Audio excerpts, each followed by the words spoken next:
من الناس بالنبوة والرسالة وعلى آله الطيبين الطاهرين وأصحابه الهادين المهتدين الراشدين العاشقين المحبين وعلى كل من تبعه من أمته إلى يوم اللقاء والدين. أما بعد، فأعوذ بالله من الشيطان الرجيم. بسم الله الرحمن الرحيم. وما أرسلنا من قبلك من رسول إلا نوحي إليه أنه لا إله إلا أنا فاعبدون. صدق الله مولانا العظيم وبلغنا رسوله النبي الكريم الأمين. الصلاة والسلام عليك يا سيدي يا رسول الله وعلى آلك وأصحابك يا سيدي يا حبيب الله. الصلاة والسلام عليك يا سيدي يا رسول الله وعلى آلك وأصحابك يا سيدي يا حبيب الله. خند باری تعالی صلاۃ علی النبی صلی اللہ علیہ وآلہ وسلم کے بعد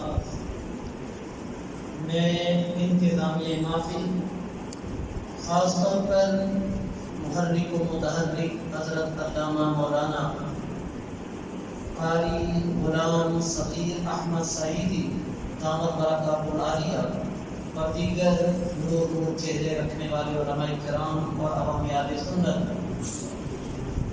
میں سب کو اس بات پر مبارکباد پیش کرتا ہوں کہ آپ نے اپنی حصہ کی شمع جلائی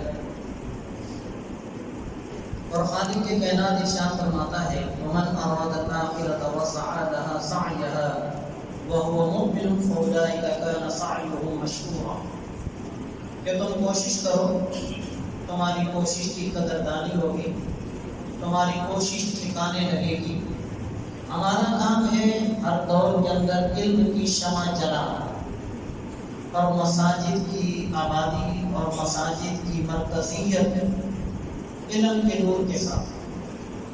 جب مساجد کو علم کے نور سے خالی کر دیا جائے تو وہ محض در و دیوار رہ جاتی ہیں. وہ مساجد کی مسجدیت اور مقصدیت دونوں فوت ہو جاتی ہیں.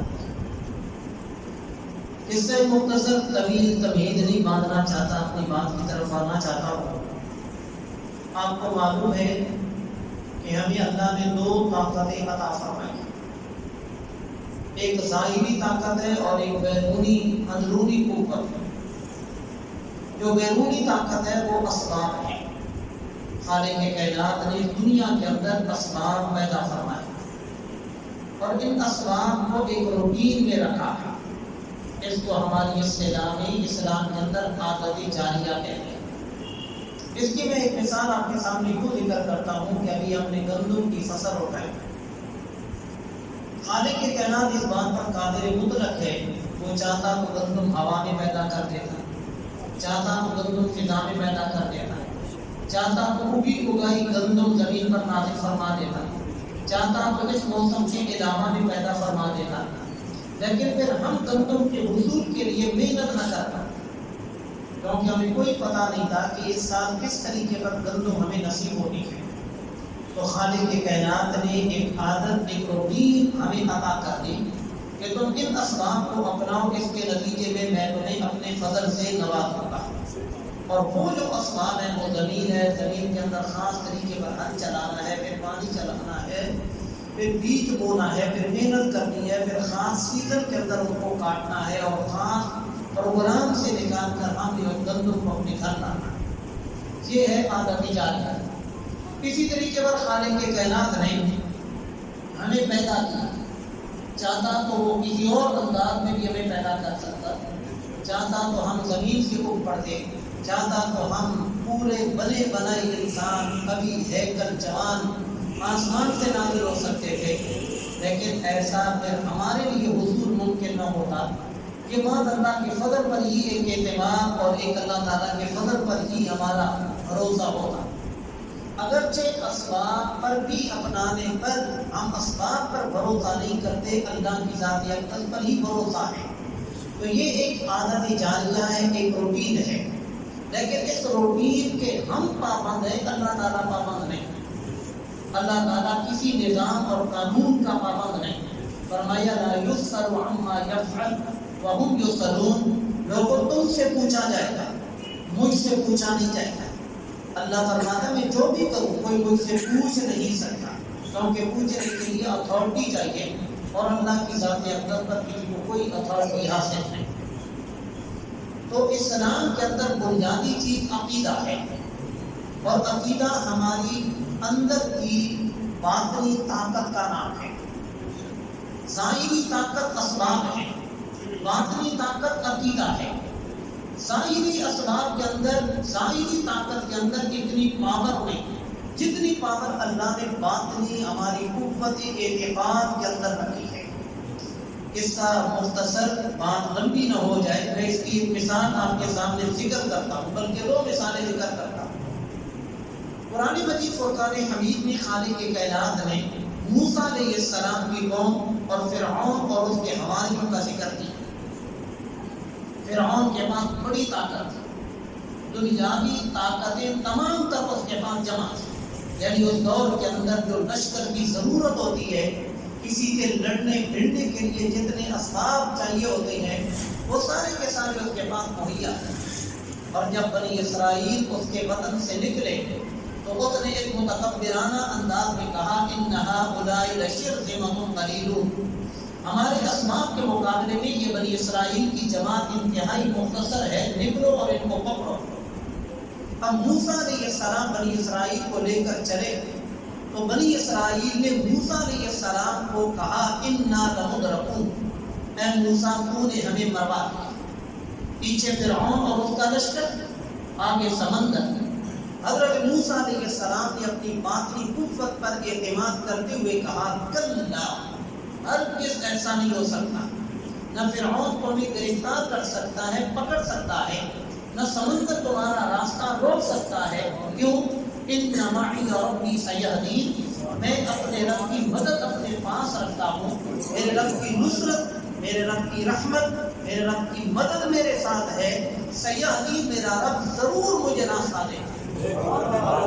اب راستہ میرا، نہ فرعون کا لشکر بنی اسرائیل کو پکڑ سکا، نہ سمندر نے ان کا راستہ روکنے میں کامیابی پائی، بلکہ سمندر نے 12 راستے ان کے لیے کھول دیے۔ یہ تھا باطنی اعتقاد۔ ظاہری اسباب تمام کے تمام فیل ہو گئے، ظاہری تمام کے تمام قوت برباد ہو گئی، اور باطنی قوت وہ بھی صرف موسیٰ علیہ السلام کی تھی۔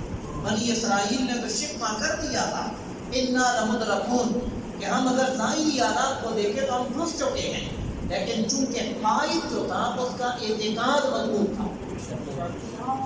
جس رہبر کے ساتھ وہ چلے تھے اس رہبر کے اندر اعتقادی قوت کمال کی تھی۔ انہوں نے کہا ایسا نہیں ہو سکتا، کیونکہ میرے رب کا حکم تھا تو میں تمہیں لے کر چلا۔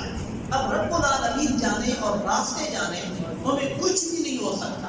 اسی طریقے پر جنگ بدر کے لیے جب اچانک ایک سفر کا سلسلہ بنا، چلے تھے کہیں اور، اللہ نے کسی اور جانب چلا دیا، تو نبی کریم علیہ السلام نے صحابہ کرام کے اعتقاد کا امتحان لیا۔ حالانکہ آپ اکیلے ہی کافی تھے، لیکن آپ علیہ السلام اپنے ساتھ چلنے والوں کا امتحان لے رہے تھے۔ فرمایا اشیروا علیہ، مجھے مشورہ دو۔ اسباب کی یہ صورتحال ہے کہ 1-2 تلواریں ہمارے پاس ہیں، سواری کے جانور 1 گھوڑا ہے، اور وہاں پر پہننے کا پورا لباس بھی نہیں، زیریں تو بڑی دور کی بات ہے، کھانے پینے کا بھی سامان نہیں ہے۔ اب تم مجھے مشورہ دو کہ تم سے 3 گنا بڑی طاقت تم سے ٹکرانے کے لیے مکہ سے چل چکی ہے، اب بتاؤ کہ تم نے کیا کرنا ہے۔ حالانکہ یہ مشورہ لینے کی ضرورت نہیں تھی، آپ اللہ کے نبی ہیں، لیکن امتحان لیا جا رہا تھا ایمان کا، اعتقاد کا، کیونکہ اللہ تعالیٰ ارشاد فرماتے ہیں فَلَيَعْلَمَنَّ اللَّهُ الَّذِينَ آمَنُوا وَلَيَعْلَمَنَّ الْمُنَافِقِينَ أَمْ حَسِبَ النَّاسُ أَن يُتْرَكُوا أَن يَقُولُوا آمَنَّا وَهُمْ لَا يُفْتَنُونَ۔ فرمایا کیا لوگوں نے یہ گمان کر رکھا ہے کہ بعد ہم نے کہہ دیا آمنا، ایمان لائے تو کافی ہے، بلکہ ان کے ایمان کا امتحان لیا جائے، اور یہ ایمان کا امتحان روزانہ ہم اس سے گزرتے ہیں۔ وہ الگ بات ہے کہ کوئی اس امتحان کو امتحان سمجھتا ہے اور کوئی اس کو مدر نیچرل سمجھتا ہے۔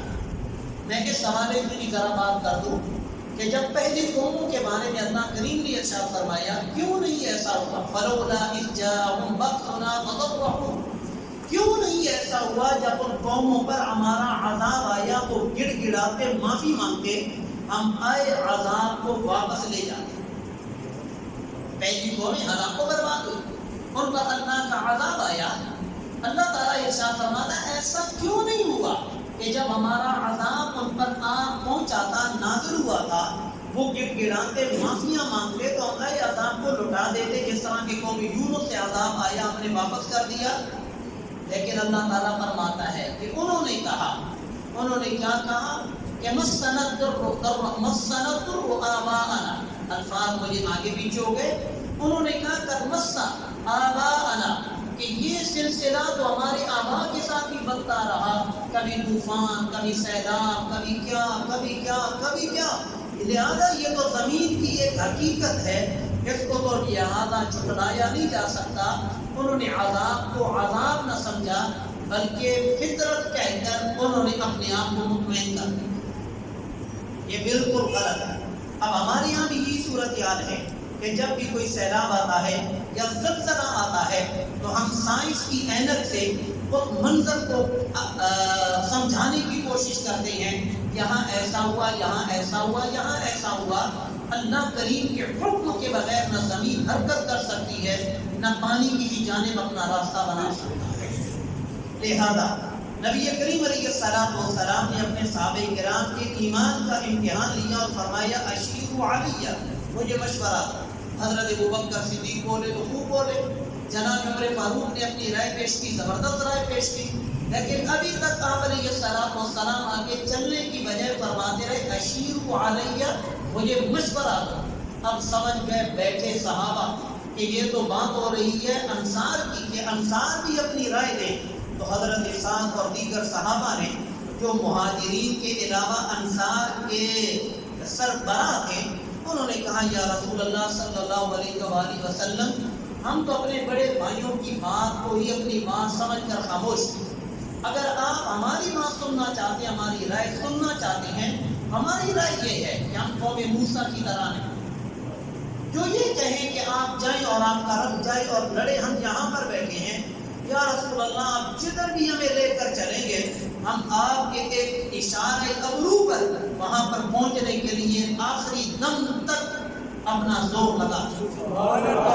اس کو آپ صلی اللہ علیہ وسلم نے لفظوں میں جب سنا تو پھر آپ نے کیا فرمایا, ابشروا معاشر المسلمین بنصرکم بنصرہ وعونہ, اے مسلمانوں کی جماعت اب تمہیں بشارت ہو, اللہ کی مدد بھی تمہارے ساتھ ہے اور اللہ کا عون بھی تمہارے ساتھ ہے. اب اس سے پتہ یہ چلا کہ چونکہ تمہارا عقیدہ اس لیول کا ہے کہ تم اللہ کی ذات پر بھروسہ کرنے والے ہو, ظاہری اسباب کو دیکھنے والے نہیں ہو. جب تم نے اللہ کی ذات اقدس پر بھروسہ کر لیا, اب پھر تم ہرنے والے نہیں ہو, تمہیں کوئی ہرا نہیں سکتا, تم کبھی شکست خوردہ نہیں ہو سکتے. اب اللہ کی مدد تمہارے ساتھ ہے. چنانچہ بدر کے میدان میں اللہ تعالیٰ نے مسلمانوں کو واضح فتح اور واضح برتری عطا فرمائی. میں کہنا اس سے چاہتا ہوں ان دو مثالوں کے ذریعے کہ آج زندگی کے اندر مختلف ہم پاکستانی لوگوں کے حالات بن رہے ہیں اور آگے کچھ سمجھ بھی نہیں آ رہا کہ ہماری حکومت ہمیں کس جانب لے کر چلے گی. اب اس موقع پر ہمارے اعتقاد کی قوت ہمیں بچانے والی ہے, ورنہ ہم طرح طرح کی بیماریوں میں گر سکتے ہیں اور پریشانی اور افسردگی کا عالم یہ ہوگا کہ ہم شاید پاگل ہو جائیں, ذہنی لحاظ سے برباد ہو جائیں. اب ہمارے ذہنی لحاظ سے کامیابی پانے کے لیے اور اپنے آپ کو مضبوط اور مستحکم بنانے کے لیے ہمارے پاس ایک ہی راستہ ہے کہ قرآن نے جو حقیقت ہمیں بتائی ہے ہم اس حقیقت پر اعتقاد رکھیں اور اعتقاد رکھ کر اس پر ڈٹ جائیں. تو پھر خالق کائنات فرماتا ہے وَمَن يَتَوَكَّلْ عَلَى اللَّهِ فَهُوَ حَسْبُهُ, جس نے مجھ پر بھروسہ کر لیا اس کو ظاہری اسباب کی کوئی ضرورت نہیں, میں اس کو وہاں سے رزق دوں گا لا يحتسب, جہاں سے اس کا تصور بھی نہیں. آباد بھی وقت عقیدہ اتنا ضروری ہے اور باقی رہ گیا توحید. عقیدہ توحید اتنا اہم عقیدہ ہے کہ خالق کائنات نے سمجھانے کے لیے آخری حربہ بھی استعمال فرمایا. انبیاء کرام کا, ان کا نام کا, ان کی صفات کا تذکرہ کرنے کے بعد ان کی فضیلت کا ذکر کرنے کے بعد، ان کی نبوت و رسالت کا ذکر کرنے کے بعد، ان کو کتاب کے دیے جانے کا ذکر کرنے کے بعد، ان کی پاک دامنی کا ذکر کرنے کے بعد، خالق کائنات نے ارشاد فرمایا وَلَوْ أَشْرَكُوا لَحَبِطَ عَنْهُمْ مَا كَانُوا يَعْمَلُونَ، اگر بالفرض بفرض محال یہ انبیاء کا گروہ بھی شرک کرے تو ان کے بھی تمام اعمال ضائع و برباد ہو جائیں۔ یعنی کہ یہ آخری درجہ تھا سمجھانے کا، کیونکہ انبیاء کرام تو گناہوں سے معصوم ہیں، ان سے تو گناہ کا وقوع اور صدور ممکن ہی نہیں، اور شرک تو کائنات کا سب سے بڑا گناہ ہے۔ فرمایا یہ پاکیزہ صفات والی ہستیاں، پاکیزہ ذوات یہ لوگ اگر یہ بھی بفرض محال شرک کرتے تو ان کے بھی تمام اعمال تباہ و برباد ہو جاتے۔ خالق کائنات نے حتیٰ کہ اپنے نبی کے بارے میں بھی ارشاد فرمایا لَإِنْ أَشْرَكْتَ لَيَحْبَطَنَّ عَمَلُكَ، کہ اے محبوب اگر تو نے بھی شرک کیا بالفرض تو تیرا بھی عمل ضائع ہو جائے گا۔ کہ ہمیں سمجھانے کے لیے، امت کو سمجھانے کے لیے، لوگوں کو بتانے کے لیے کہ شرک کے ہوتے ہوئے کوئی کمال نہیں رہتا، کوئی نیک عمل نہیں رہتا۔ اس کے برعکس جس کا مفہوم مخالف یہ ہے کہ اگر تم عقیدہ توحید پر قائم رہو گے پھر تمہارا ہر عمل میرے ہاں محفوظ رہے گا، جس کا تمہیں بہترین صلہ اور بدلہ عطا فرمائے۔ اب دو چیزیں ہیں، اچھے اعمال اہل ایمان بھی کر رہے ہیں اور اچھے اعمال غیر مسلم بھی کر رہے ہیں۔ ہسپتال بنانا، راستے میں پانی کا اہتمام کرنا، سڑکیں بنانا، غریب فقراء یتیم مساکین لوگوں کی مدد کرنا، یہ غیر مسلموں میں بھی ہے۔ لیکن اللہ کریم ارشاد فرماتا ہے وَقَدِمْنَا إِلَىٰ مَا عَمِلُوا مِنْ عَمَلٍ فَجَعَلْنَاهُ هَبَاءً مَنْثُورًا، کہ قیامت کے روز ان غیر مسلموں کے تمام عمل کو گرد و غبار بنا کر بیکار کر دیا جائے گا۔ کیوں بیکار کر دیا جائے گا؟ کیونکہ ان کے پاس عمل تو ہے لیکن عمل کی اساس، عمل کی بنیاد، عمل کی بیس ان کے پاس نہیں ہے۔ وہ بیس کیا ہے؟ عقیدہ توحید۔ اب یہ دیکھیں کہ ہمارا کلمہ کیا ہے، لا الہ الا اللہ۔ ادھر توجہ کیجیے گا، صرف اللہ، صرف اس کلمہ کا یہ مطلب نہیں کہ اللہ معبود برحق، یہ نہیں مطلب۔ اگر اس کا یہ مطلب ہوتا تو پھر اس کا بہت بڑی خرابی لازم آتی۔ یہ جو لا اور الا کے ساتھ یہ کلمہ بنا ہے اس کے بڑے فائدے ہیں۔ اگر یہ لا اور الا نہ ہوتا تو معنی یہ ہوتا کہ اللہ معبود ہے، میں اللہ کو اپنا معبود مانتا ہوں، تو ایک اللہ کو معبود ماننے والا ہو سکتا کسی اور کو بھی معبود مانتا ہو، اور ادھر بھی وہ کہتا ہو کہ میں اللہ کو معبود مانتا ہوں۔ اللہ نے فرمایا ایسا نہیں، میرے سوا کسی اور کو معبود نہ مان اور پھر مجھے معبود مان۔ یعنی پہلے نفی کر۔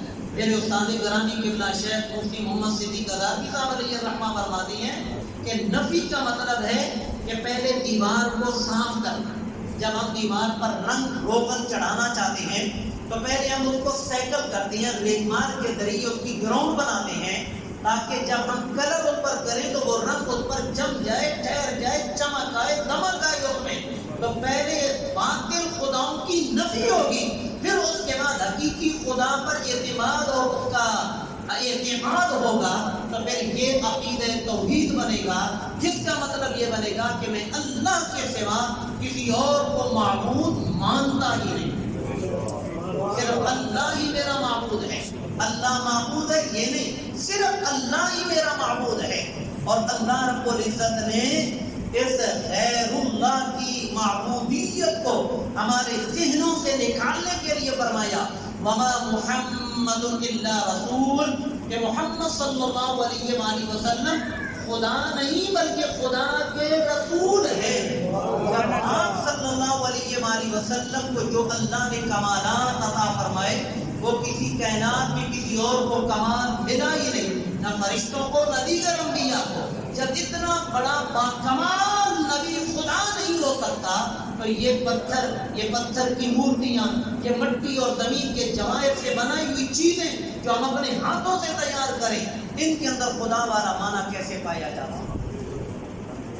اب آگے کی بات، غلط عقیدہ جو تھا لوگوں کا، وقالوا اتخذ الرحمن ولدا، اللہ نے فرمایا سبحانہ، لوگوں نے عزیر علیہ السلام کو اللہ کا بیٹا بنا کر عبادت شروع کر دی، عیسائیوں نے عیسیٰ علیہ السلام کو اللہ کا بیٹا مان کر عبادت شروع کر دی، اسی طریقے پر فرشتوں کو کفار مکہ نے، مشرکین مکہ نے بیٹیاں مان کر اللہ کی ان کی پوجا پاٹ شروع کر دی، کوئی جنات کی عبادت میں لگ گیا۔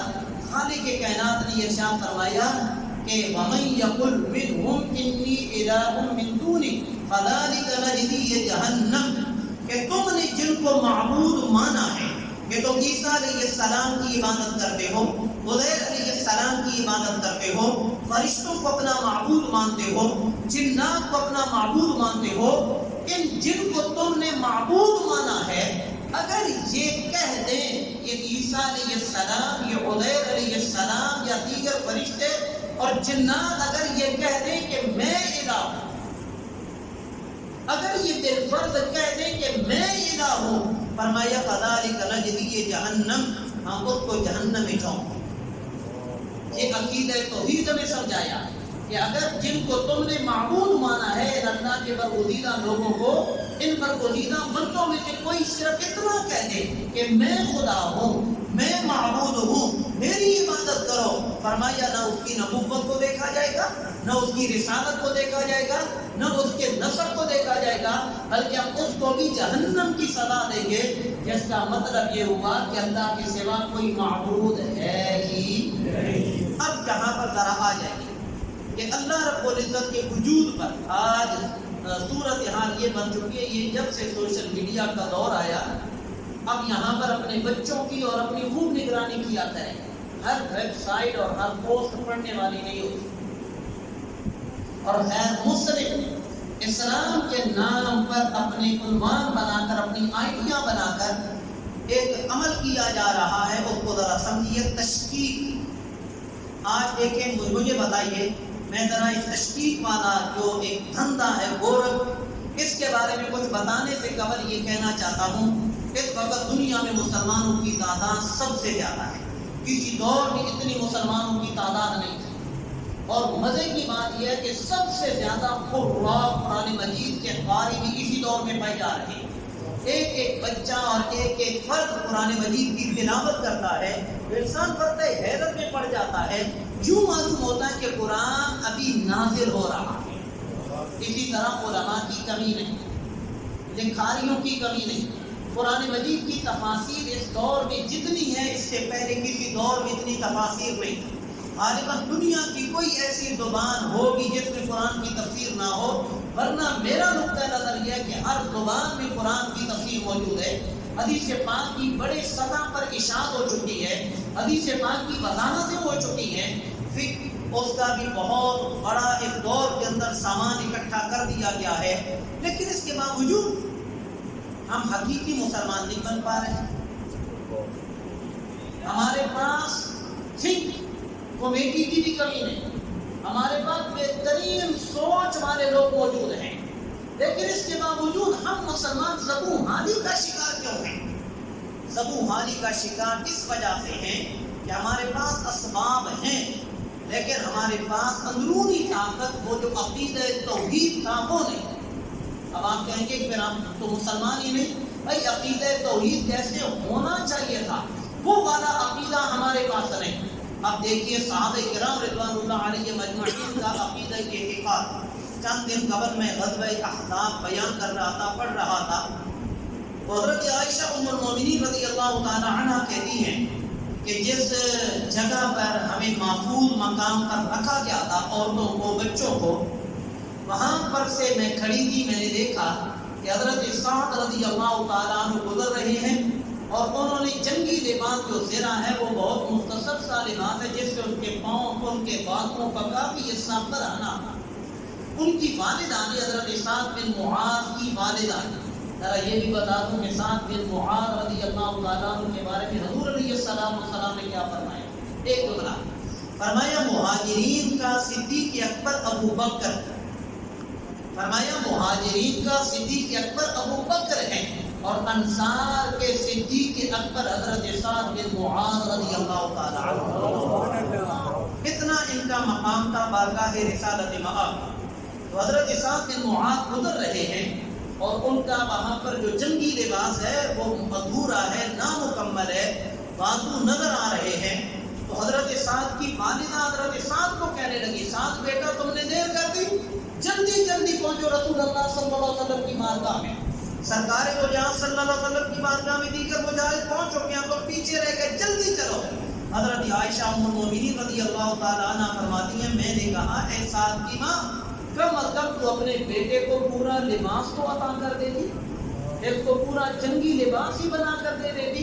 کہاں اللہ کی راہ میں چلا ہے، اللہ جو چاہے اس کے بارے میں فیصلہ فرمائے، مجھے کوئی اعتراض نہیں۔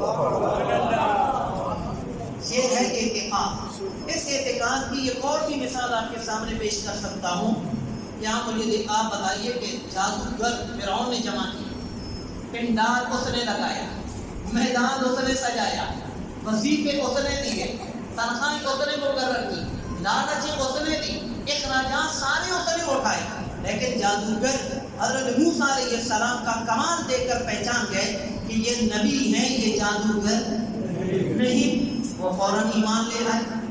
ایمان لانے کی دیر کی کہ فرعون نے دھمکی دی، لَأُصَلِّبَنَّكُمْ بِجُذُوعِ النَّخْلِ، کہ میں تمہیں سولی پر چڑھا دوں گا، اور فَلَأُقَطِّعَنَّ أَيْدِيَكُمْ وَأَرْجُلَكُم مِّنْ خِلَافٍ، تمہارے برعکس طریقے پر ہاتھ پاؤں بھی کاٹ دوں گا، وَلَتَعْلَمُنَّ أَيُّنَا أَشَدُّ عَذَابًا وَأَبْقَىٰ، تمہیں معلوم ہو جائے گا کہ ہم میں سے کون عذاب سخت دینے والا ہے اور کس کا عذاب ہمیشہ رہنے والا ہے۔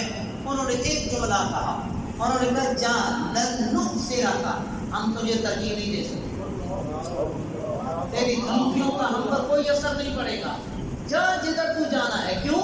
علی ما جاءنا من البینات، اب ہم نے موسیٰ علیہ السلام کی نبوت کے روشن دلائل اپنی آنکھوں سے دیکھ لیے ہیں۔ باقی رہ گا کہ تیرے پاس ظاہری طاقت ہے نا، تو اپنی طاقت کے بل بوتے فقد ما انت قاد والذی فطرنا فقد ما انت قاد، اس ذات کی قسم جس نے ہمیں پیدا کیا۔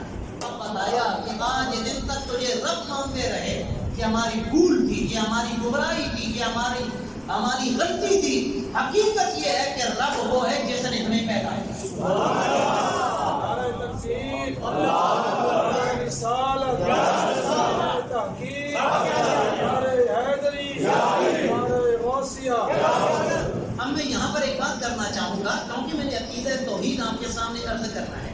آج سائنس ہمارے مادہ منویہ کو اس کو ٹٹول کر، اس کو فروغ کر جان چکی ہے، اس میں ہائیڈروجن ہے، آکسیجن ہے، کاربن ڈائی آکسائڈ ہے وغیرہ، یہ سب چیزیں ان سے یہ مرکب ہے جس سے انسان کو پیدا کیا جاتا ہے، جس کو اللہ نے پانی کی بوند کہا۔ سائنس نے اس کو پہچان لیا، اس کے اندر کیا کیا ذرات ہیں اور کیا کیا ایٹم ہیں، کون کون سی اس کے اندر آکسیجن ہے، یہ ساری چیزیں ہیں تو کائنات کے اندر یہ آکسیجن موجود ہے۔ اس کو جمع کرو، پانی کی ایک بوند بناؤ، اس سے انسان پیدا کرو۔ سمجھ میں آ جائے؟ یہ تو تم نے ہمیں بتا دیا کہ وہ پانی کی بوند کے اندر یہ چیزیں شامل ہیں، ان چیزوں سے وہ مرکب ہوا جس سے حضرت انسان کو اللہ نے پیدا فرمایا۔ ہم یہ کہتے ہیں اہل ایمان کہ اے سائنس تو نے یہ سب کچھ بتا دیا اور یہ ساری چیزیں انفرادی طور پر کائنات کے اندر موجود ہیں، تم ان کو جمع کرو، پانی کی ایک بوند بناؤ اور پانی کی بوند سے انسان کی تخلیق کر دو۔ یہ قیامت تک بھی دل لگا لیں، جہاں تک ان کا زور لگتا ہے لگا لیں، یہ اس پانی کی بوند کو پیدا ہی نہیں کر سکتے، اور پانی کی بوند سے انسان بنانا تو بڑی دور کی بات ہے، یہ انسان کا ایک عضو بھی نہیں بنا سکتے۔ تو خالق کائنات نے قرآن مجید کے اندر اپنے پیدا کرنے کو اپنے معبود ہونے کی دلیل ٹھہرایا، فرمایا جب پیدا تمہیں میں نے کیا۔ ابھی یہ دیکھیں، خدا کا حکم دیکھیں، عقیدہ توحید دیکھیں، ہم نے لقمہ اپنے منہ میں ڈالنا ہے، اس لقمے نے خون بھی بننا ہے، اس نے ہماری ہڈیوں کو بھی طاقت دینا ہے، ہمارے بدن کی ہر ضرورت کو پورا کرنا ہے، مختلف حصوں میں اس نے تقسیم ہونا ہے۔ وہ کون ہے تقسیم کرنے والا؟ ایک اور بات آپ کے سامنے لے کر آپ مسجد میں آئے ہیں، ابھی میں آپ سے پوچھوں کہ آپ کو کتنے منٹ کتنے سیکنڈ ہوئے آپ نہیں بتا پائیں گے، اور آپ شاید یہ کہہ سکیں گے کہ میں نے اس طرف توجہ نہیں کی، اگر توجہ کی ہوتی تو میں بتا سکتا۔ تو میں ایک اور بات آپ سے ذکر کروں گا کہ آپ گھر سے یہاں آئے اور ابھی واپس بھی جانا ہے، چلو یہاں آئے، بتائیے کتنے قدم لگے؟ اور جب پاؤں زمین پر رکھا تھا تو زمین پر پاؤں کا کتنا حصہ لگا، کتنا حصہ زمین سے اٹھا رہا؟ چلنے کے دوران اعضاء میں سے کتنے اعضاء ہیں جنہوں نے حرکت کی، کتنے تھے جو حرکت نہ کر سکے؟ یہ ہم نہیں جانتے۔ آپ کہیں گے کہ ہماری اس طرف توجہ نہیں تھی، اگر توجہ کرتے تو شاید ہم جان لیتے۔ ابھی جانا ہے، ابھی ہم نے جانا ہے۔ ہمیں نہیں پتا کہ ہمارے گھر تک کتنے قدم لگیں گے اور ہر قدم پر ہمارے کتنے خون کے قطرے حرکت کریں گے، اور کون کون سی ہماری رگ حرکت کرے گی، کون کون سا ہماری باڈی کا عضو وہ حرکت کرے گا، ہم نہیں جانتے۔ ہمارا رب ہمارے جانے سے پہلے جانتا۔ حضرت علی کرم اللہ وجہہ الکریم فرماتے ہیں کہ میرے ساتھ بھی یہی ہوا کہ میں گھر سے بروقت نکلا، نماز عصر کے بعد میں نے اپنی تیاری کر لی۔ میں نے سوچا تھا کہ میں مغرب کی نماز جہاں پڑھوں گا، میں نہیں پڑھ پا سکا، اور یہ بھی نہیں کہ میں نے کوئی غفلت کی، میں نے کوئی لاپرواہی کی، بالکل نہیں۔ خدا کی قسم قرآن مجید میرے سامنے پڑھا ہے، لیکن میں پہنچ نہیں سکا۔ آخر وہ کون سی طاقت ہے جس نے مجھے اپنے ارادے میں ناکام بنایا اور اپنے ارادے میں کامیاب ہوا؟ اسی کامیاب ہونے والی ذات کو خدائے بزرگ برتر ہے۔ حضرت علی کرم اللہ وجہہ الکریم فرماتے ہیں میں نے اپنے ارادے کے ٹوٹنے سے پہچان لیا کہ میں نہیں بلکہ مجھے چلانے والا کوئی اور ہے، اور وہ کون ہے؟ خالق لم یزل۔ حضرت امام اعظم ابو حنیفہ علیہ الرحمہ، آپ کے دور کے اندر دہریہ ہے، یہ آج بھی لوگ موجود ہیں جو خدا کے وجود کے منکر ہیں، جو کہتے ہیں یہ فطرت یہ سب کچھ پیدا کر رہی ہے، یہ پودے، یہ درخت، یہ کائنات کے اندر سب چیزیں ایک فطرت کے مطابق پیدا ہو رہی ہیں، ان کو کوئی پیدا کرنے والا نہیں بلکہ زمانہ ہی سب رد و بدل کرنے والا ہے، ان کو کہتے ہیں دہریہ۔ حضرت امام اعظم ابو حنیفہ علیہ الرحمہ کے دور میں دہریوں نے ایک مرتبہ پورا جتھا بنایا اور کہا کہ چونکہ یہ ہمارے رد میں بہت بولتا ہے، ہمارے رد میں بہت مناظرے کرتا ہے، بڑے عقلی دلائل دے کر لوگوں کو ہم سے متنفر کرتا ہے، کیوں نہ آج اس کا کام تمام کر دیں۔ وہ اپنی پوری تیاری کے ساتھ امام اعظم ابو حنیفہ علیہ الرحمہ کے پاس پہنچ گئے، اور آپ اپنی مسجد کے اندر اکیلے ہیں، نماز مغرب کے بعد کا وقت ہے، آپ اپنے وظائف کے اندر مصروف ہیں۔ جب دہریوں نے دیکھا، انہوں نے کہا موقع اچھا ہے، یکمارگی کے ساتھ حملہ کر دیں گے اور وقت کے امام کو ختم کر دیں گے۔ امام اعظم ابو حنیفہ علیہ الرحمہ نے متفکرانہ انداز میں اپنی حالت کو ظاہر کیا کہ میں کسی سوچ کے اندر گم ہوں، کسی بات کے اندر میں مصروف اور مگن ہوں۔ اتنے میں دہریے آئے اور انہوں نے کہا کہ اپنی جان سنبھال۔ آپ نے فرمایا میں ایک سوچ میں مبتلا ہوں، مجھے ایک بات سوچنے دو، پھر اس کے بعد تم جو چاہو کرو۔ میں ایک بات کے حوالے سے پریشان ہوں۔ کہا آپ کو کیا سوچ پڑ گئی ہے، کیا آپ کو متفکر ہونے کی ضرورت ہے؟ کہا ایک بندہ میرے پاس آیا اور کہنے لگا کہ میں دریا سے گزر کر آیا ہوں، وہاں پر ایک بہت بڑی کشتی ہے اور وہ سامان سے لدی ہوئی ہے اور بالکل آرام سے چل رہی ہے، نہ اس کا کوئی ملا نہ خدا چلانے والا ہے، نہ کوئی اور انسان اس کو لے کر چلنے والا ہے۔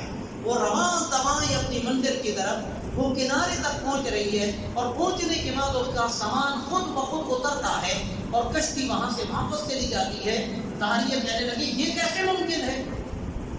اتنی بڑی کشتی خود بخود چلے، نہ ملا ہو نہ خدا ہو، نہ وہاں پر کوئی انسان ہو، وہ خود بخود موجوں کو چیرتی ہوئی اپنے سیدھی سمت کو چلتی ہوئی کنارے تک پہنچے اور پھر سامان اتر جائے اور کشتی واپس چلے جائے، یہ بھی کوئی بڑا سوچنے کی بات ہے؟ یہ تو ممکن ہی نہیں۔ آپ نے فرمایا پھر مانو نا، جب ایک کشتی خود بخود چل نہیں سکتی، ملا کے بغیر کنارے تک پہنچ نہیں سکتی، لوگوں کے بغیر سامان نہیں اتر سکتا، تو اتنی بڑی کائنات خود بخود پیدا ہو گئی۔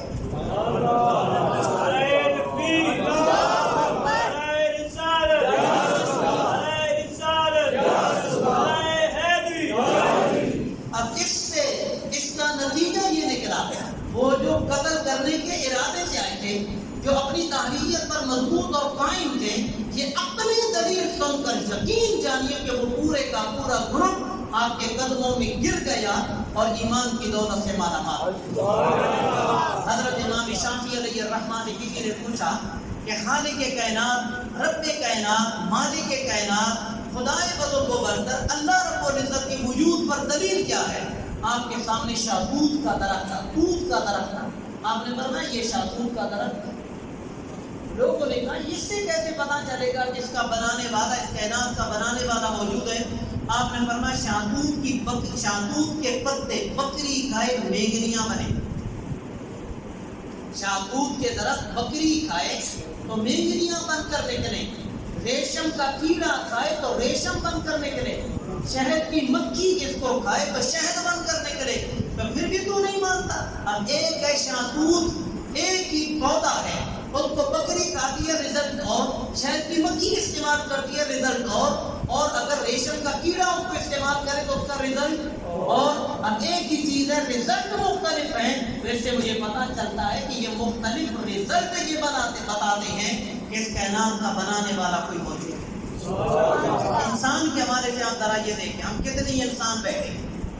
بلکہ آپ انسانوں کی تو بڑی دور کی بات ہے، ایک درخت کے پاس چلے جائیں، اس درخت کے پتوں کو دیکھیں، اگر اس کے 1 کروڑ پتے ہیں، ہر پتا دوسرے پتے سے مختلف ہے. یہ جو لوگ کہتے ہیں کائنات ایک حادثہ ہے، حادثہ ہوا تو یہ کائنات رونما ہوئی. جب بھی کہیں ایٹم بم پھٹتا ہے، پرزے نکلتے ہیں، چیزیں سامنے آتی ہیں، لیکن ان میں ترتیب نہیں ہوتی. آج دن تک انسان کی تخلیق میں کوئی رد و بدل ہوا؟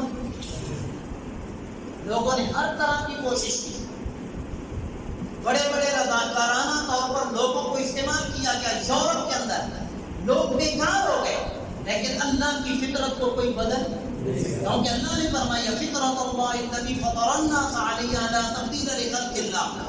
مرد کو کبھی بھی اللہ نے اس کے اندر یہ بات رکھی نہیں ہے کہ وہ بچہ جنم دے. بچہ ہمیشہ مادہ نے جنم دینا ہے. یورپ نے زور لگا کر دیکھ لیا، اپنے تجربات کر لیے، اپنا پیسہ ضائع کر لیا، لیکن اس فطرت کو وہ بدل. یہ جو کہتے ہیں کہ انسان نظریے کے ارتقاء بیان کرتے ہیں کہ انسان پہلے معاذ اللہ بندر تھا، بندر سے یہ انسان بنا، تو آگے نظریے ارتقاء تمہارا کہاں جاتا ہے؟ ابھی تک انسان کی وہی شکل ہے جو شکل اللہ نے حضرت آدم علیہ السلام کو عطا فرمائی. امام جی بکار اس نظام کو کوئی بدل نہیں سکتا. اور میں آپ سے عرض کروں گا آپ خدا کے نظام میں اپنا ہاتھ نہ ڈالیں. جس نے بھی اللہ کے نظام میں ہاتھ ڈالا اللہ نے اس کو عبرت کا نشان بنا دیا. امام جی بکار قرآن مجید کے اندر آتا ہے جو کفار مکہ تھے ان سے چند ایک سوالات اللہ کے حبیب صلی اللہ علیہ وآلہ وسلم کو حکم ملا کہ آپ ان سے کریں. پہلا سوال تھا من خلق السماوات والارض. یہ جو تم 360 بتوں کے پجاری ہو، یہ تو بتاؤ آسمان و زمین کو کس نے پیدا کیا؟ شمس و قمر کو کس نے پیدا کیا؟ چاند تاروں کو کس نے پیدا کیا؟ تمہیں کس نے پیدا کیا؟ تمہیں رزق کون دیتا ہے؟ تمہیں موت کون دیتا ہے؟ اللہ نے فرمایا معبود یہ تو نہیں بولیں گے، لیکن میں کہتا ہوں لَيَقُولُنَّ اللَّهُ. ان کے دل پکار کر کہہ رہے ہیں آسمان و زمین کو بنانے والا اللہ، چاند اور سورج کو بنانے والا اللہ، لیل و نہار کو بنانے والا اللہ، ہمیں زندہ کرنے والا اللہ، ہمیں موت دینے والا اللہ. فرمایا فَبِأَيِّ حَدِيثٍ بَعْدَهُ يُؤْمِنُونَ. اس بات کے بعد کون سی بات رہے گی جس کی وجہ سے تم ایمان کرو؟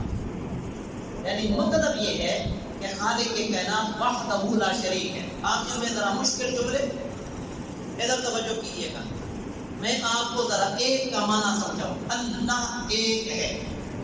بتاؤ جبرائیل کتنے ایک ہے؟ آپ کتنے ہیں؟ ہمارے ایک ہونے میں اور اللہ کے ایک ہونے میں بڑا فرق ہے. ہم ایک ہیں عدد کے اعتبار سے، لیکن میں اور آپ ایک نہیں ہیں اپنی اصل کے اعتبار سے. ہم اپنی اصل کے اعتبار سے ہم مشترک ہیں. ہم تمام ایک بات کے اندر شریک ہیں، وہ یہ کہ ہم سب کو اللہ تعالیٰ نے عدم میں رکھا اور عدم سے وجود بخشا. اور ہم ایک وقت ہوگا کہ دنیا میں نہیں ہوں گے، اور بھی بہت سی باتوں میں ہم شریک ہیں، لیکن اللہ کی ذات اقدس ایسی ہے کہ کسی بھی بات میں کوئی اس کا شریک نہیں. اللہ کی ذات شرک سے پاک ہے. اللہ ایک ہے، اس کا معنی یہ نہیں کہ وہ ایک عدد کے اعتبار سے ہے، وہ ایک ہے اپنی ذات میں، اس کی ذات میں کوئی دوسرا شریک نہیں. اب اس کی ذات کا ہم عنوان کیا بنائیں؟ اس کی ذات کا عنوان ہے واجب الوجود، جس کا مطلب یہ ہے کہ وہ اپنے وجود میں کسی کا محتاج نہیں. اس کا وجود اب خود ہے، باقی کل کائنات اپنے وجود میں اس کی محتاج ہے، لیکن وہ اپنے وجود میں کسی کا محتاج نہیں. اب جبرائیل اس اعتبار سے ایک نہیں، کیونکہ وہ بھی اپنے وجود میں ہماری طرح اللہ کے وجود کے محتاج ہیں. جس طرح ہم اللہ کی ذات کے محتاج ہیں، وہ بھی اللہ کی ذات کے محتاج ہے. وہ ہمارے ساتھ اس معنی میں شریک ہیں، لیکن اللہ اپنی ذات میں شرک سے پاک ہے. اور دوسری بات ہے اللہ کی صفات. میں ذرا صفات کا معنی سمجھا دوں. صفات جو ہمارے اندر بھی پائی جاتی ہیں، سننا، دیکھنا، چکھنا، بولنا، یہ صفات اللہ میں بھی پائی جاتی ہیں. لیکن میں ایک صفت کی بات کرتا ہوں. ہماری صفت ہے ایک سننا. ہم ایک خاص آواز کو سن سکتے ہیں، ایک محدود انداز میں سن سکتے ہیں. بہت دور کوئی ہم سے بولے ہم نہیں سن پائیں گے، بہت نزدیک بھی کوئی ہمارے بولے تو ہم نہیں سن پائیں گے، بہت آہستہ آواز سے بھی بولے تو ہم نہیں سن پائیں گے، بہت اونچی آواز سے بھی بولے تو ہم نہیں سن پائیں گے. حالانکہ ہم بھی سنتے ہیں. ہمارا سننے کا یہ عادت ہے کہ اگر ہم سو جائیں تو سننے سے معروف ہو جائے. اگر ہمارے اوپر کوئی رکاوٹ آ جائے تو ہم سن نہ پائیں. لیکن خالق کائنات اندھیری رات میں چونٹی کے چلنے کے قدموں کی آواز بھی سنتا. اس کے اندر دور و نزدیک والا معنی ہے. ہماری سماعت ہم سے چھن سکتی ہے، ہم بہرے ہو سکتے ہیں. اللہ کی سماعت ہمیشہ ہے، ہمیشہ رہے گی. اور خالق کائنات ابھی آپ یہاں پر اتنی جدید مشینری آ گئی ہیں، آپ مشین لگائیں، ذرا اپنے دل کے اندر خون کی جو پمپنگ ہو رہی ہے اس کی آواز سنیں. جو بار بار خون کے قطرے ٹپک رہے ہیں، گر رہے ہیں، ایک جگہ سے دوسری جگہ منتقل ہو رہے ہیں، جو ہمارے خلیے آپس میں بن رہے ہیں، ان کے اندر بھی آواز ہے. لیکن کوئی مشین ایسی نہیں جو اس آواز کو کنٹرول کر کے ہمیں سنا سکے. خالق کائنات اس باریک سے باریک آواز کو نہیں سنتا. لہذا ہمارا سننا اور اللہ کے سننے میں بڑا فرق ہے. کئی فرق ہے، کئی اعتبار سے فرق ہے. میں نے یہ بتایا کہ ہمارا سننا محدود ہے، اللہ کا سننا غیر محدود ہے. ہمارا سننا ہم کان کے ذریعے سنتے ہیں. اللہ چاہے تو میں ابھی گفتگو کر رہا ہوں، ہماری گفتگو، میری گفتگو کو کسی ایک سے یا چند لوگوں کو سننے سے معروف رکھے، وہ سن نہیں پائیں. چاہے وہ کان پکڑ کر میری طرف کرے، وہ سن. لہذا یہ اسباب ہے، یہ سبب ہے سننے کے. لیکن یہ کام کرے گا اللہ کے حکم سے. اللہ کا حکم نہیں ہوگا تو یہ سلامت ہونے کے باوجود بھی سن نہیں پائے گا. گویا کہ ہم اپنے سننے والے معنی میں، سننے والی صفت میں اللہ کے حکم کے محتاج ہیں. اللہ کی اذن کے بغیر ہم کچھ بھی سن نہیں سکتے. ہم اللہ کی اذن کے بغیر کوئی آواز سن نہیں سکتے. لیکن اللہ اپنے سننے میں کائنات کے کسی بھی فرد کا کسی بھی اعتبار سے، کسی بھی صورت میں، کسی بھی لمحہ، کسی بھی پل محتاج ہے. اس کو کہتے ہیں اللہ الصمد. اور ایک اور مقام پر اللہ نے فرمایا یا ایھا الناس، اور یہ عقیدہ جب سے مجھے سمجھ میں آیا نا میرا کام آ گیا.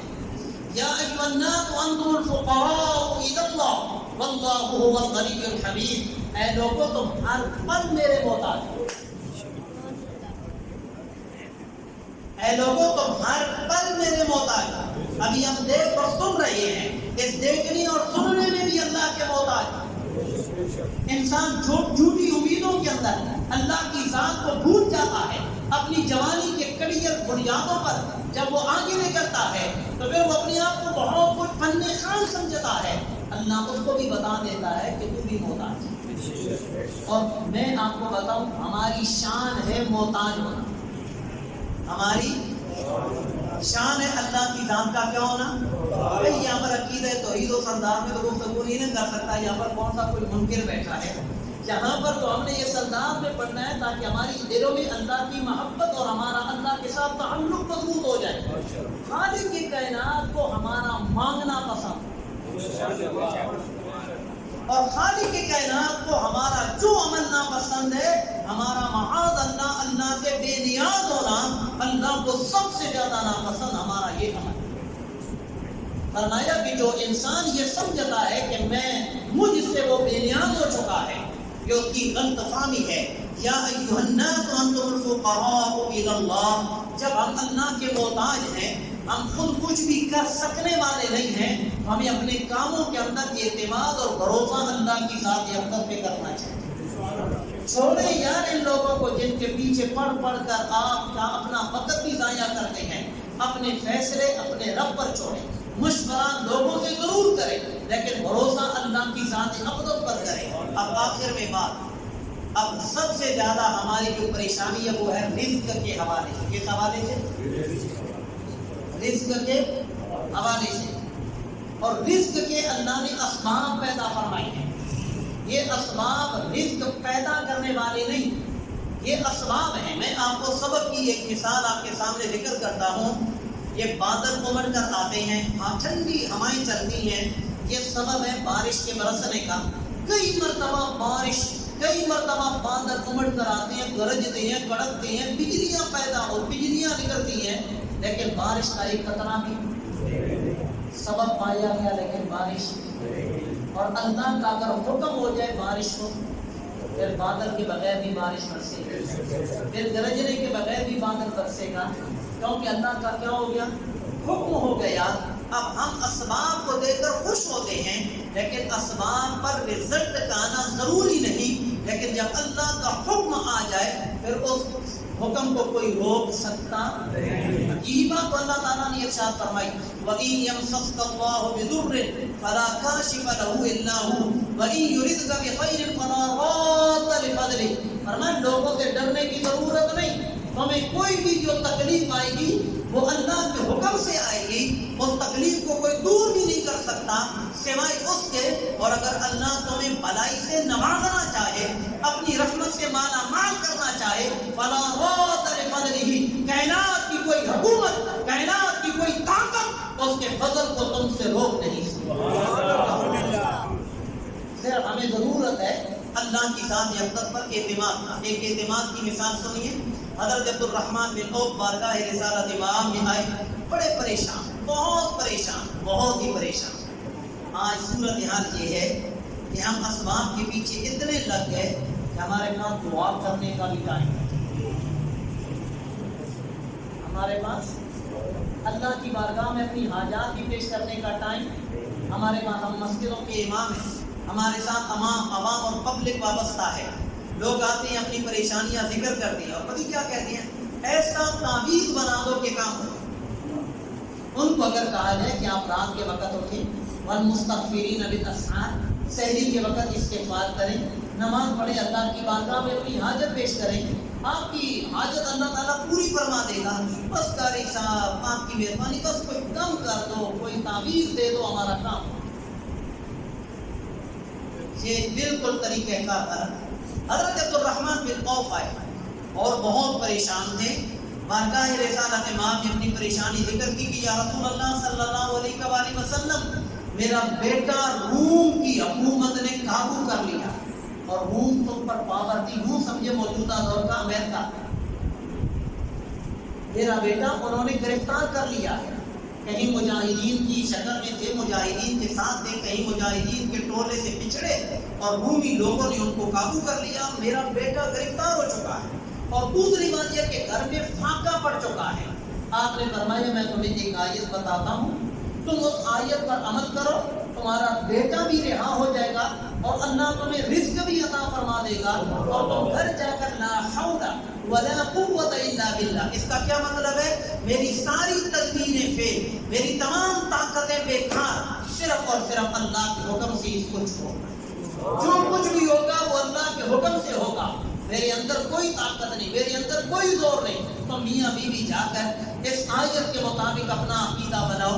وہ آیت یہ تھی کہ وَمَن يَتَوَكَّلْ عَلَى اللَّهِ وَمَن يَتَّقِ اللَّهَ يَجْعَلْ لَهُ مَخْرَجًا. وَيَرْزُقْهُ مِنْ حَيْثُ لَا يَحْتَسِبُ کہ تم اللہ کی ذات اقدس پر بھروسہ کرو، تقویٰ کی دولت اپناؤ، اپنے ایمان کو مضبوط رکھو اور اس کلمہ کا تم ورد کرو۔ چند دنوں کے بعد عبد الرحمن بن عوف خوشی کے مچلتے ہوئے بارگاہ رسالت امام میں آئے، کہنے لگے یا رسول اللہ، نہ صرف کہ بیٹا آ گیا ہے بلکہ روم کے سینکڑوں جانور بھی بھانگ کر لے آئے۔ نعرہ تکبیر، نعرہ رسالت، نعرہ تحقیق، نعرہ حیدری۔ اب اس پر آخر میں ایک مثال سمجھیے، لوگ آپ کو دبکاتے ہیں اور ہم دبک جاتے ہیں۔ بہت زیادہ لوگ تکے لگانے والے ہیں۔ ایک شخص تھا، اس نے خدائی دعویٰ کر دیا، اس کے ساتھ کچھ لوگ وابستہ ہو گئے، تو سلطنت نے ان کو کشتی میں سوار کر کے اپنے وطن سے نکال دیا۔ کشتی ہچکولے کھانے لگ پڑی، بھنور کے اندر پھنس گئی۔ لوگ اس کے پاس آئے، وہ جو خدائی دعویٰ کیے ہوئے تھا وہ سکون سے بیٹھا ہوا۔ لوگوں نے کہا ہم اتنے پریشان ہیں، چیخ و پکار ہماری نہیں رک رہی اور تجھے کوئی ٹینشن ہی نہیں۔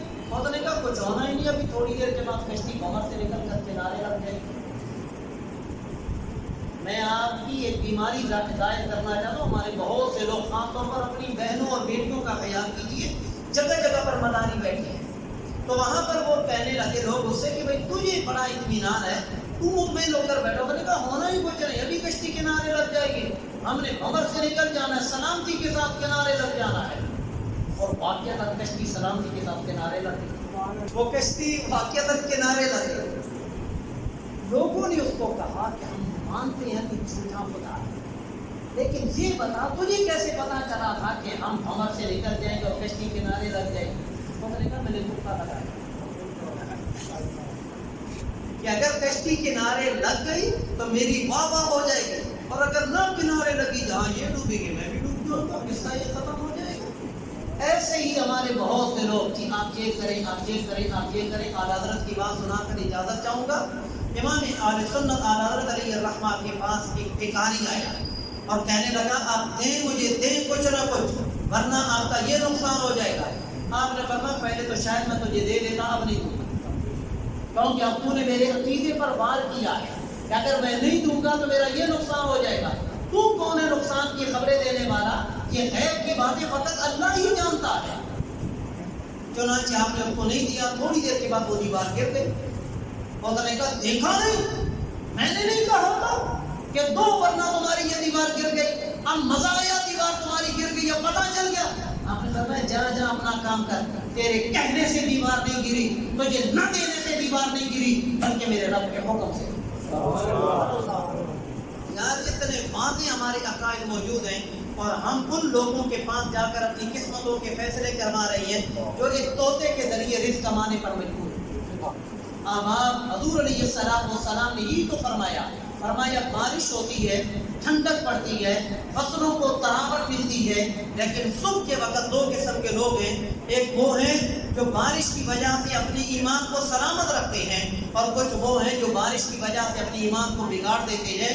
صحابہ کرام نے عرض کیا یا رسول اللہ اس کا کیا مطلب؟ فرمایا کہ جو بچنے والے ہیں وہ یہ کہتے ہیں کہ اللہ نے بھی برسایا، اللہ کا شکر ہے کہ اللہ نے ہم پر اپنے کرم برسایا، اور جو دوسرے لوگ ہیں وہ یہ کہتے ہیں فلاں ستارے کا بھلا ہو اس کی وجہ سے بارش برسی۔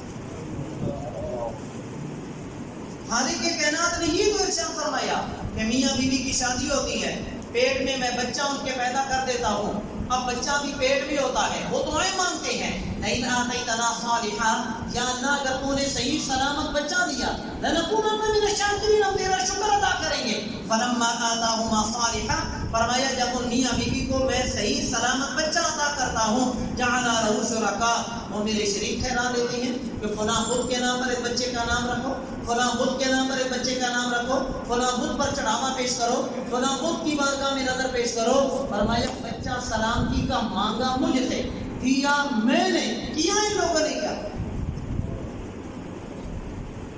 اب مجھے بتائیے آپ ایک بندے پر ایک عرصے دراز سے خرچ کریں، اس کو پڑھائیں، لکھائیں، تعلیم دیں، جب وہ آپ کا کہنا نہ مانے اور آپ کا احسان فراموش ہو جائے، آپ کو نفرت ہوگی کہ نہیں؟ اسی طرح جب انسان احسان فراموش بنتا ہے تو خالق کائنات میں اس پر اپنا عذاب نازل فرما دیتا ہے۔ ہے بندہ مومن کتنا ہی گناہگار کیوں نہ ہو، لیکن جب وہ شکر گزاری کا فریضہ سر انجام دیتا ہے تو خالق کے کائنات ارشاد فرماتا ہے ما یفعل اللہ بعذابکم ان شکرتم وآمنتم وکان اللہ شاکرا علیما۔ فرمایا میں تمہیں عذاب دے کر کیا کروں گا،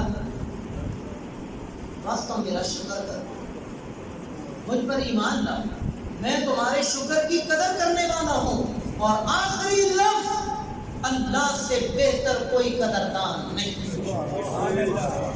ہم نے لوگوں کی غلامیاں کر کے دیکھ لیا، ساری زندگی ان کی خدمت کرتے رہے، ذرا برابر کوئی غلطی ہوگی کمپنی سے خارج کر دیا گیا، بلکہ جو کچھ تھا وہ بھی چھین لیا گیا، لیکن خالق کے کائنات دن رات ہمارے گناہ دیکھتا ہے، اس کے باوجود جب ہم توبہ کے لیے اس کا دروازہ کھٹکھٹاتے ہیں وہ دروازے پہ خالی نہیں لوٹاتا، بلکہ اپنے دروازے کو کھول کر ہمیں اپنی رحمت کی آغوش میں جگہ عطا فرماتا ہے۔